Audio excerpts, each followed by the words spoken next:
C'est quoi votre problème avec les chiens? Va y avoir une mort violente de chiens toutes les une ou deux saisons apparemment.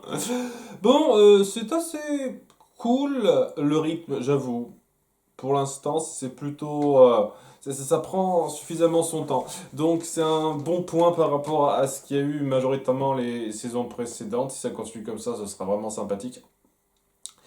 Et on va voir surtout l'après-coup de la disparition d'Annika et qui va avoir sa réponse assez évidente en fin d'épisode. Mais je vais parler rapidement de l'intrigue secondaire qui ne fait que démarrer un tout petit peu autour de Dylan et de Caleb qui a décidé de se poser un petit peu pour aider à sa petite ferme où ils vont planter du cannabis de façon légale. C'est-à-dire que si on déclare ça comme du cannabis médical et qu'on ne va pas au-delà d'une certaine limite de 99 plants, eh bien ça passe. Alors je suis sûr que ça doit être exactement comme ça dans les lois américaines, ça me surprendrait pas, mais ouais, il met ça en place, ça a l'air de se décanter un tout petit peu avec son père-oncle qui passe un peu de temps avec lui, aussi Gunner et son chien. Mais il va y avoir un petit problème, un petit conflit qui va se créer avec l'autre exploiteur du coin d'avant, qui avait également des champs de cannabis à lui, mais j'imagine pas trop légaux, qui va un petit peu se montrer et s'antagoniser très vite. Déjà, d'une part, avec une attaque de chiens dangereux de nuit qui est attaqué par le chien de Gunner. Donc il y a Caleb qui n'hésite pas à lui tirer une balle dans la gueule, au chien enragé évidemment, et ouais ça fait un petit raffut, et il y a donc ce mec, donc pas loin, qui vient les voir en prétextant que c'était son chien, histoire de faire comprendre qu'il est un peu réticent, pas très joyeuse de les avoir, mais il y a Caleb qui prend un peu les choses en main. Dylan qui essaye de la jouer humble et calme, mais Caleb qui est du genre à plus foncer dans le tas et prendre davantage les rênes. Et c'est peut-être, je pense, ce qui va se mettre en place, le fait que il va se sentir de plus en plus responsable face à Dylan, alors que c'est Dylan qui est censé être le gars qui gère cette entreprise, voyez. C'est pas mal dans l'idée, et ça pose quelque chose qui peut durer sur le temps, un petit peu. Alors je dis ça, si ça se trouve, l'épisode suivant sera terminé, mais ça pourrait être vraiment cool sur la durée, ça, d'appuyer cette espèce de relation un peu particulière, où on sent que s'il veut prendre les rênes, Caleb, c'est pas pour prendre le pas sur Dylan, mais parce qu'il veut le protéger à un certain sens. Et c'est un point qui me plaît aussi dans l'approche du personnage. On sent que c'est un connard qui manque de subtilité et de tact à certains points, mais on sent aussi qu'il est honnête dans sa façon de vouloir être avec son fils. Et en dépit de ce qu'il a fait à sa mère, vous voyez, c'est ça qui est intéressant, c'est davantage un connard qu'un type bien, mais tu comprends un petit peu certaines de ses décisions et les attaches qu'il crée. J'apprécie ce genre de personnage très gris, en fait. Un gris foncé, c'est clair et net, mais gris quand même. C'est bien cool ça. Donc cette partie-là, rien à redire. Et ce qui va se passer donc en premier plan, c'est le mystère de la disparition d'Annika. Alors que Norma se rend compte qu'elle est plus là, alors que sa voiture est ici, commence à se poser des questions. Norman, au début, il dit pas qu'il l'a vue hier soir, mais étant donné que Emma rapporte un peu ce qu'elle sait de façon tout à fait innocente, et ben voilà, elle va un petit peu le confronter à ça. Il finira par dire: Ok, j'ai pas voulu te le dire parce que voilà, elle m'a dit qu'elle allait rester boire et qu'elle pourrait plus conduire sa voiture après, et donc si c'était possible que je ramène sa voiture pour elle, même si j'ai pas le permis. Ok, donc excuse viable dans un sens, mais étant donné que tu ne fais que le dire, j'y croyais pas des masses de base, et de toute façon la fin va un peu contredire la chose. Vu que ouais, j'en parlerai un tout petit peu, vu que après ça, bah, elle est toujours un petit peu disparue, la fille, et on s'inquiète pas mal pour elle, hein. Norma va vraiment pas mal insister d'ailleurs là-dessus, hein. Elle finira par se dire: Ok, qu'est-ce qui se passe? Elle inspectera sa chambre à l'aide d'Emma pour savoir qu'elle avait une sorte de rendez-vous à une soirée organisée par le club Arcanium. Voilà.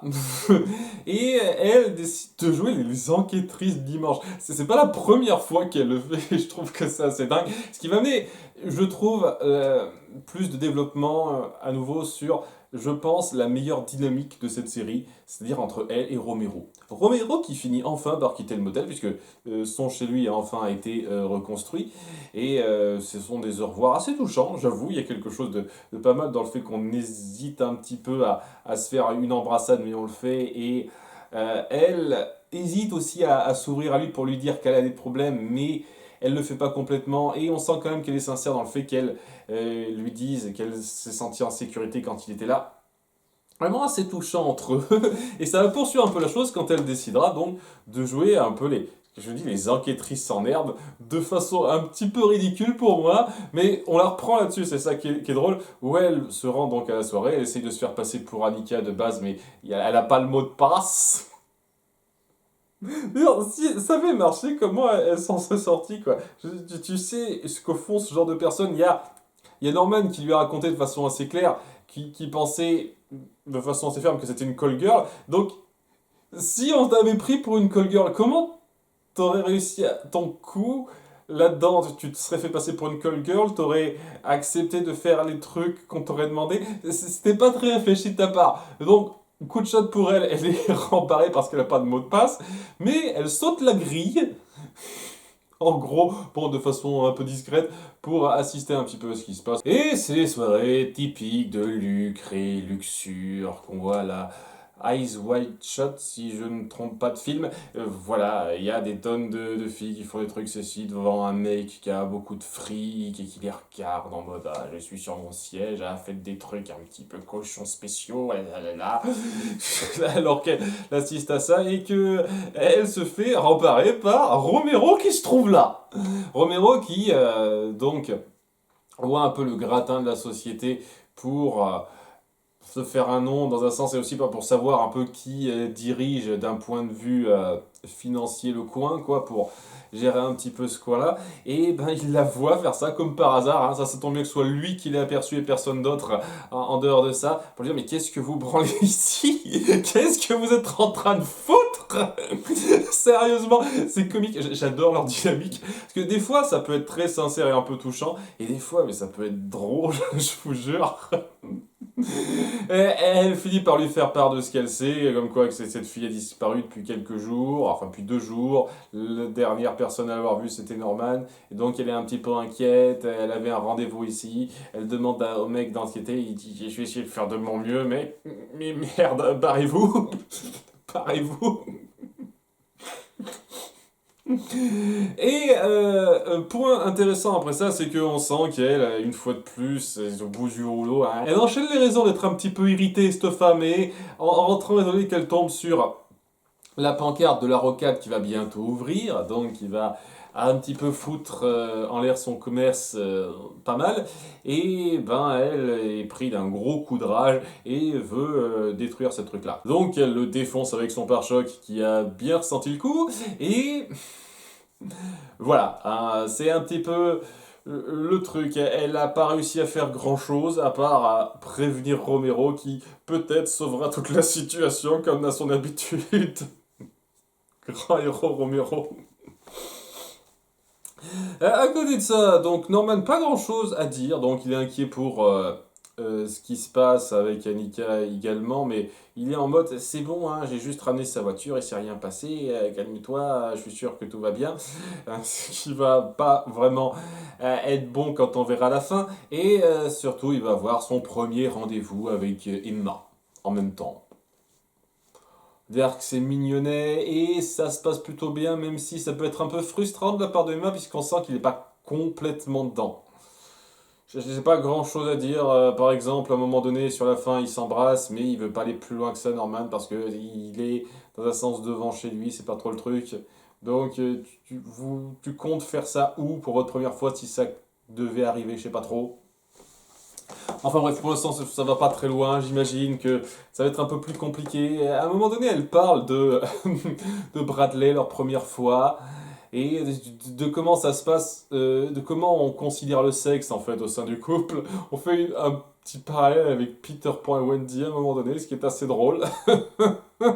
Mais ouais, pour l'instant, ça va un peu plus doucement. Ce qui n'est pas forcément mauvais, mais on sent peut-être que dans l'approche, Norman essaye vraiment de voir Emma comme quelqu'un de différent des autres filles avec qui il a traîné, c'est-à-dire pas une fille de mauvaise vie ou quoi que ce soit, ou quelqu'un qui est dévergondé, puisque elle appuie un peu ce côté-là quand elle s'engueule avec Norma, bien que ce soit un tout petit peu entaché par la relation qu'elle a eue avec Gunnar la saison précédente. Donc voilà, il y a peut-être ce truc qui pourrait le faire partir sur cette considération-là envers cette pauvre fille. Ça pourrait être genre la fin de la saison 3 ou la fin de la saison 4, au bout d'un moment, et il finit par la voir comme une fille dévergondée dans sa tête, et donc il va avoir ce problème une fois de plus de dédoublement de personnalité où il la tuera malgré lui, entre guillemets. Ça pourrait être très, très fort d'un point de vue tragique. Mais bon, on verra un peu plus tard hein, si c'est le cas ou pas. En tout cas, oui, il retrouve sa mère qui est donc au bout du rouleau en lui disant les 2 dernières années ont été un petit peu dures. Mais calme-toi, ça va aller, rien de grave ne va se passer, il ne va rien nous arriver de mal. Et évidemment, cliffhanger d'épisode, on retrouve le corps d'Allison dans les temps. Le cas typique du cadavre à cacher. Voilà. Pas si bien caché que ça quand on compare au futur qu'il y aura dans les films Psychose, mais ouais, on revient aux sources, quoi. C'est pas juste le port et donc la vaste étendue d'eau, là c'est vraiment le petit étang à la con, quoi. Comme dans le film. Ouais, c'est Norman, hein. Je vois pas qui ça peut être d'autre sur le coup. À moins qu'on veuille nous faire la surprise, mais non, 99,9% c'est Norman. Ce qui est un peu ennuyeux, je trouve que ça gâche le côté descente progressive. Directement après la résolution échappatoire de son meurtre précédent, paf, un nouveau. C'est peut-être un peu rapide, mais bon. C'est un peu pour ça qu'on est là dans un sens, hein, voir la descente aux enfers de Norman. Je préfère largement ça à des intrigues qui sont en lien avec des cartels de drogue qui n'ont rien à voir avec la psychologie des personnages. Donc dans un sens, je crache pas dessus. Mais ouais. Est-ce que le côté Club Arcanium, au classé, UP, etc., va jouer un rôle particulier dans quoi que ce soit? Parce que je vois pas pourquoi il remuerait si les terres, pour l'instant en tout cas, pour retrouver la trace d'une de leurs call girls, à moins qu'elle ait des clients particuliers un peu fidèles à ça. C'est pas impossible, à nouveau, comme je l'ai parlé à la fin de la vidéo précédente. Bah, on verra. En tout cas, ça va, ça prenait son temps, il y a pas mal de dynamique cool. On met des trucs en place sans aller trop vite, j'apprécie vraiment ça. Pour l'instant, cette saison 3 démarre sur un bon rythme. À bientôt pour l'épisode 3. Bye!